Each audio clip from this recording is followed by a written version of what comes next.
Comment bien démarrer l'année? Voilà, 5 principes simples, peut-être que vous avez déjà entendu pour vous amener à bien démarrer l'année et surtout aller vers vos objectifs. Donc j'espère que vous avez passé de bonnes fêtes de fin d'année, que vous êtes en pleine forme et surtout je vous souhaite une merveilleuse année faite de santé et de sourire. Pour moi, c'est les deux éléments essentiels sur lesquels je veux travailler pour les gens aujourd'hui parce qu'on a vécu une année 2021 qui était certes complexe et aujourd'hui, c'est les deux seules choses que je souhaite pour tout le monde au moins, la santé et le sourire. Dans ces 5 principes que je vais vous présenter aujourd'hui, il y a un mot d'ordre. Vous devez être au centre de vos priorités. Alors vous allez me dire que c'est un petit peu dur. Non, non, c'est pas égoïste. Vous devez être au centre de vos priorités.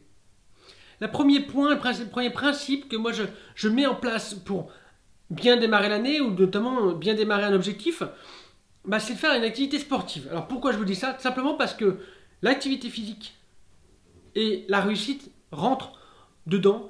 Pourquoi? Parce qu'on se rend compte, bien sûr, et vous le savez déjà, que le corps et l'esprit n'est pas indissociable. Un corps bien entretenu, c'est un esprit qui est clair. C'est pas forcément simple à mettre en place. C'est pour ça que moi j'insiste beaucoup sur le fait que faites ça à votre niveau. Si vous n'aimez pas courir, allez marcher. Si vous n'aimez pas être dehors, allez dans la salle. C'est pas grave. Mais faites une activité physique. Pourquoi? Parce que ça va vous aider dans vos objectifs. Et ça permet aussi d'avoir une augmentation de la confiance en soi qui est vraiment pas négligeable. Donc gardez ça en tête.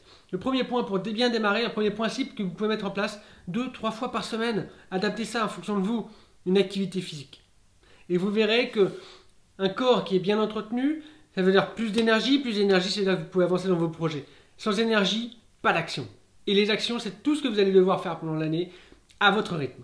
On est encore ensemble. Deuxième principe qui est vraiment extrêmement important, mais que beaucoup de personnes négligent, ou du moins ils se disent que c'est pas pour eux, ils n'ont pas les moyens. Formez-vous et misez sur vous. J'entends des personnes qui me disent « Oui, mais écoute, on n'a pas les moyens de te payer des formations. » Alors déjà, les moyens, ça je peux le comprendre. Simplement, il y a beaucoup de formations aussi qui sont parfois déclinées dans des livres. Un livre, ça coûte entre 15 et 20 euros. Vous avez la possibilité d'acheter un livre pour apprendre. Ce ne sera peut-être pas pareil que la formation, mais vous pouvez avoir des connaissances et avancer. Formez-vous avec des bouquins. Formez-vous avec des formations en ligne. Formez-vous avec des webinaires. Certains webinaires sont gratuits. Et faites-vous coacher. Alors, je ne dis pas ça parce que c'est mon métier. Je dis ça parce que beaucoup de personnes ont des blocages et personnellement, je suis très honnête avec vous, j'en ai encore. Et j'en aurai encore. Simplement, ça me permet d'avancer, d'être coaché, d'être accompagné. Moi-même, je me fais coacher, je me fais accompagner parce que j'ai envie de faire sauter toutes mes barrières limitantes pour pouvoir vous proposer du contenu et pouvoir vous aider de façon beaucoup plus intéressante. Donc, allez-y, formez-vous et vous verrez que ça va changer la donne. Pourquoi? Parce que vous offrez la possibilité de grandir, au moins au fond de vous. Et ça, c'est vraiment quelque chose qui n'est pas négligeable. Troisième point, et on l'a souvent évoqué ces derniers temps, c'est d'avoir des objectifs clairs, vraiment. Mettez vos objectifs à l'écrit. Pourquoi je vous dis ça? Simplement parce que le fait de les mettre à l'écrit, ça les rend visibles. Et mettez une deadline. Alors, si vous avez des objectifs pendant l'année, cherchez à avoir des objectifs sous 90 jours. Pourquoi? Parce que au-delà de 90 jours, l'émulation émotionnelle, tout ce qui gravite autour de ce projet commence à diminuer s'il n'y a pas eu de résultat ou s'il n'y a pas eu de choses concrètes. Donc, les objectifs sur un an, on peut l'entendre. Dans ces cas-là, déclinez-le sur, à chaque fois, 90 jours, ça fait 3 mois. Et tous les 3 mois, vous allez sur des objectifs plus puissants, plus gros, pour atteindre l'objectif final.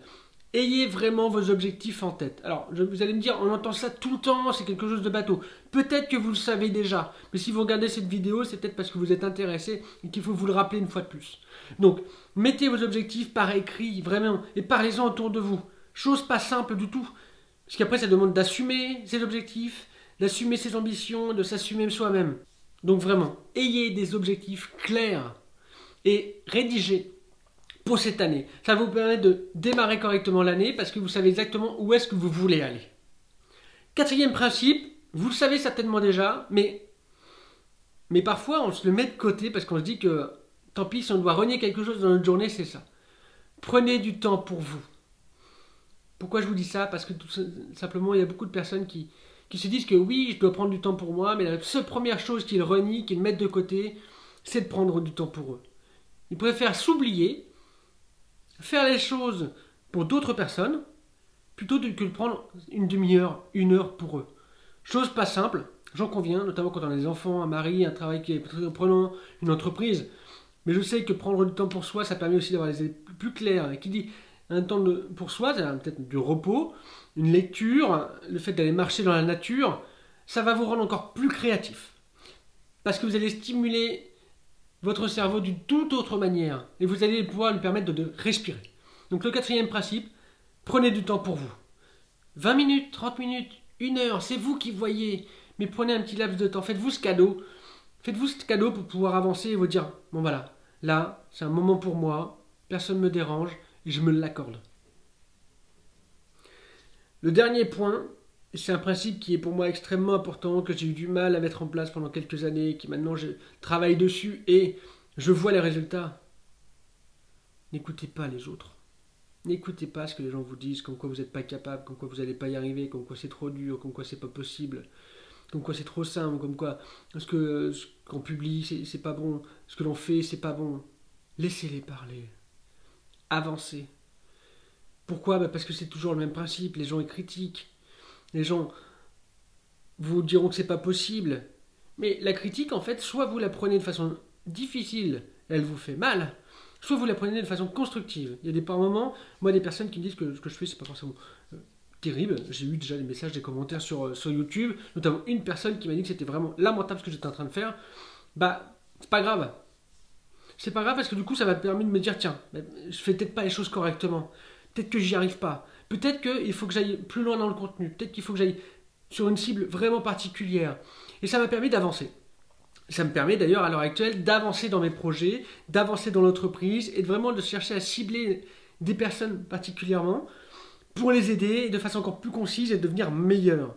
Donc, dans la critique, vous avez deux choix. Soit vous le prenez pour vous et vous dites que vous êtes mauvais. Dans ce cas-là, ça va vous blesser. Soit vous le prenez pour vous et vous dites que c'est pour vous permettre d'avancer, de vous construire et d'avancer dans vos projets. Et c'est l'une des solutions les plus intenses pour vous. Parce que si vous prenez toute critique comme quelque chose qui vous permet d'avancer, vous allez avancer. Alors sur le coup, ça va être dur. Et après, quelques temps après, vous allez dire que finalement, vous avez fait un bon bout de chemin et que tout ce qu'il vous a dit, ça vous permet d'avancer. Donc si vous avez des critiques, si vous mettez notamment sur les réseaux sociaux, que vous avez des critiques, ce qui arrive très très souvent, hein, c'est plus facile de critiquer derrière un écran que devant.